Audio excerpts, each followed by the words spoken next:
So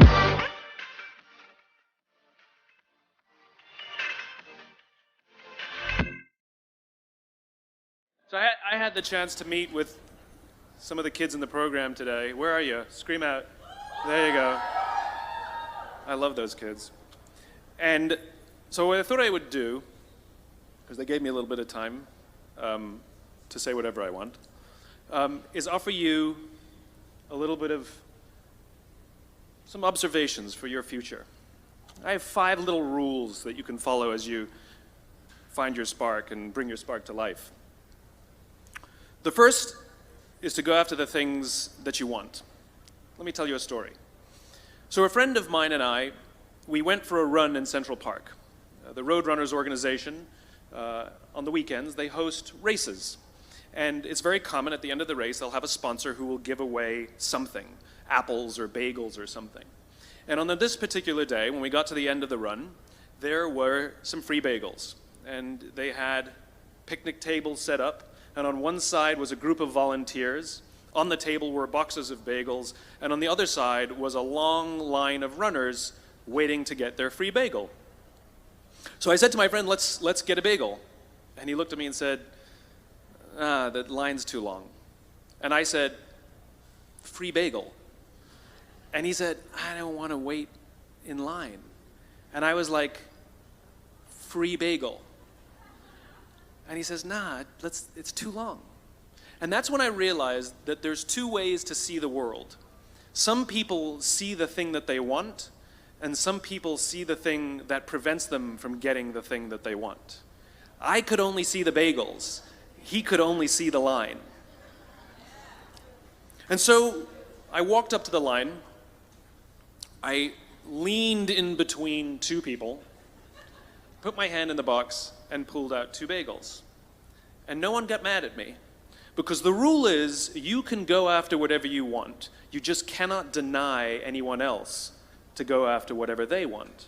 Now, I had to sacrifice choice. I didn't get to choose which bagel I got. I got whatever I pulled out, but I didn't have to wait in line. So the point is you don't have to wait in line. You don't have to do it the way everybody else has done it. You can do it your way. You can break the rules. You just can't get in the way of somebody else getting what they want. That's rule number 1. Rule number 2. I like this one. In the 18th century, there was something that spread across Europe and eventually made its way to America called puerperal fever, also known as the Black Death of childbed. Basically what was happening is women were giving birth and they would die within 48 hours after giving birth. This Black Death of childbirth was the ravage of Europe, and it got worse and worse and worse over the course of over a century. In some hospitals, it was as high as 70% of women who gave birth who would die as a result of giving birth. But this was the Renaissance. This was the time of empirical data and science, and we had thrown away things like tradition and mysticism. These were men of science. These were doctors. And these doctors and men of science wanted to study and try and find the reason for this Black Death of childbed, and so they got to work studying, and they would study the corpses of the women who had died. And in the morning they would conduct autopsies, and then in the afternoon they would go and deliver babies and finish their rounds. And it wasn't until somewhere in the mid-1800s that Dr. Oliver Wendell Holmes, father of Supreme Court Justice Oliver Wendell Holmes, realized that all of these doctors who were conducting autopsies in the morning weren't washing their hands before they delivered babies in the afternoon. And he pointed it out and said, guys, you're the problem. And they ignored him and called him crazy for 30 years. Until finally somebody realized that if they simply washed their hands, it would go away. And that's exactly what happened. When they started sterilizing their instruments and washing their hands, the Black Death of childbed disappeared. My point is, the lesson here is, sometimes you're the problem.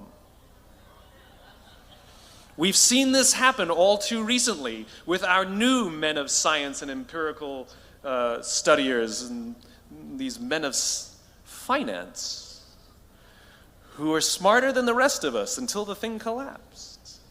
And they blamed everything else except themselves.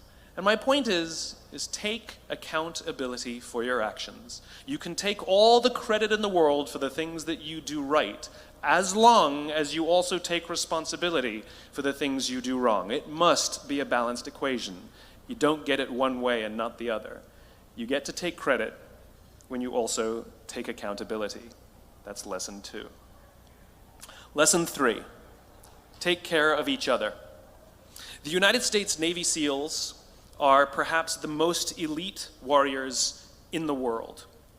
And one of the SEALs was asked, who makes it through the selection process? Who is able to become a SEAL? And his answer was, I can't tell you the kind of person that becomes a SEAL. I can't tell you the kind of person that makes it through BUD/S. But I can tell you the kind of people who don't become SEALs. He says the guys that show up with huge, bulging muscles, covered in tattoos, who want to prove to the world how tough they are, none of them make it through. He said the preening leaders who like to delegate all their responsibility and never do anything themselves, none of them make it through. He said the star college athletes who've never really been tested to the core of their being, none of them make it through.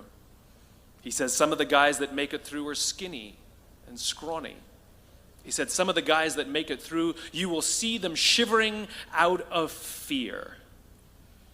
He says, however, all the guys that make it through, when they find themselves physically spent, emotionally spent, when they have nothing left to give physically or emotionally, somehow, some way, they are able to find the energy to dig down deep inside themselves, to find the energy to help the guy next to them. They become SEALs, he said. You want to be an elite warrior. It's not about how tough you are. It's not about how smart you are. It's not about how fast you are. If you want to be an elite warrior, you better get really, really good at helping the person to the left of you and helping the person to the right of you. Because that's how people advance in the world. The world is too dangerous and the world is too difficult for you to think that you can do these things alone.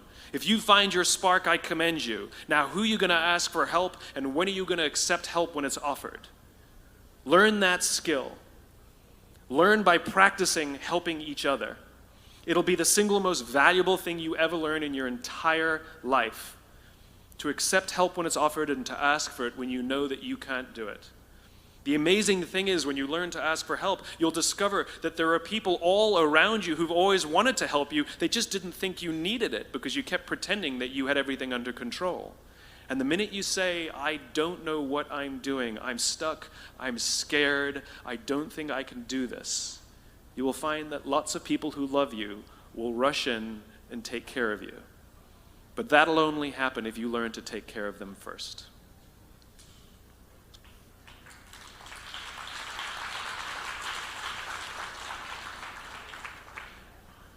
Lesson 4. Nelson Mandela is a particularly special case study in the leadership world because he is universally regarded as a great leader. You can take other personalities, and depending on the nation you go to, we have different opinions about other personalities. But Nelson Mandela, across the world, is universally regarded as a great leader. He was actually the son of a tribal chief. And he was asked one day, how did you learn to be a great leader? And he responded that he would go with his father to tribal meetings. And he remembers two things when his father would meet with other elders. One, they would always sit in a circle. And two, his father was always the last to speak. You will be told your whole life that you need to learn to listen. I would say that you need to learn to be the last to speak. I see it in boardrooms every day of the week. even people who consider themselves good leaders, who may actually be decent leaders, will walk into a room and say, here's the problem, here's what I think, but I'm interested in your opinion, let's go around the room. It's too late. The skill to hold your opinions to yourself until everyone has spoken does two things. One, it gives everybody else the feeling that they have been heard. It gives everyone else the ability to feel that they have contributed. And two, you get the benefit of hearing what everybody else has to think before you render your opinion.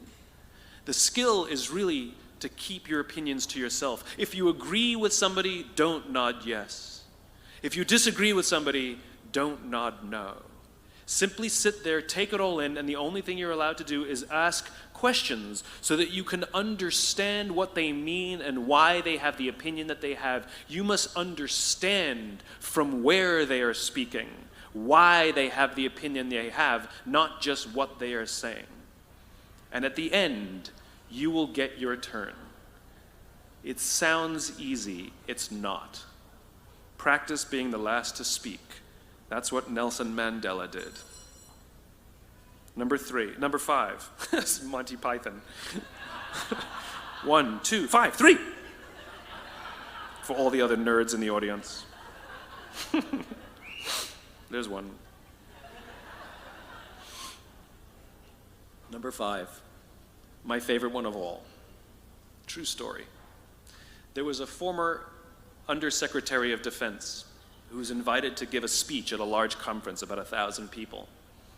And he was standing on the stage with his cup of coffee and his styrofoam cup, giving his prepared remarks with his PowerPoint behind him.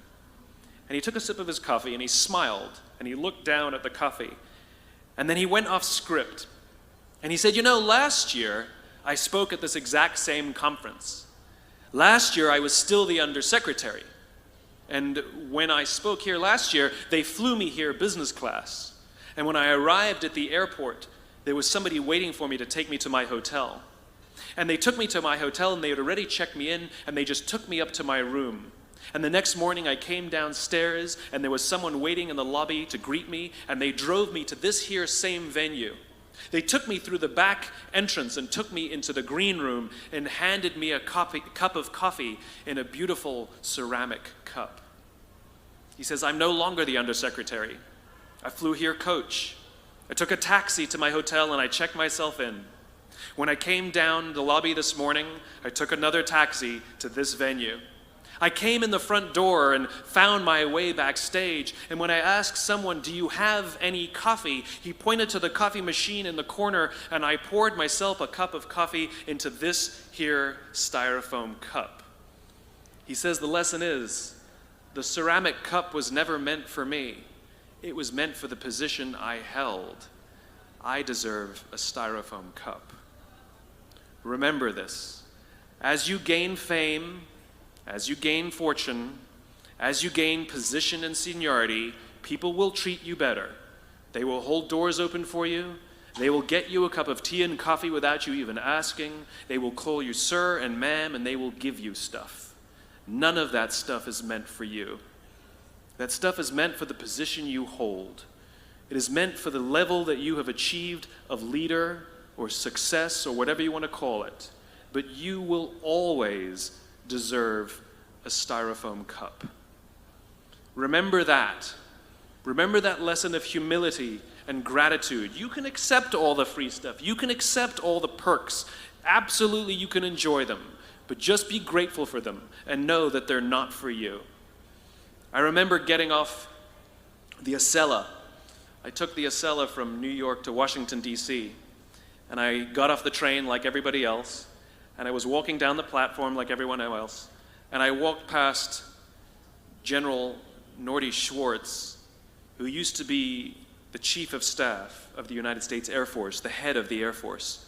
And here I did, you see a guy in a suit schlepping his own suitcase down the platform just like me. And just a couple months ago, he was flying on private jets and he had an entourage and other people carried his luggage. But he no longer held the position, and so now he got to drag his own suitcase. And never did it sort of remind me more that none of us deserve the perks that we get. We all deserve a styrofoam cup. It was a pleasure meeting you guys this afternoon. I was blown away by your honesty and your curiosity and your poise. And I am confident that the future is bright, despite the fact that America looks like an absolute mess right now. I am confident that the future is bright for one reason and one reason only, because you will grow up and you will be our future. Thank you very, very much, guys. You're wonderful. Thank you.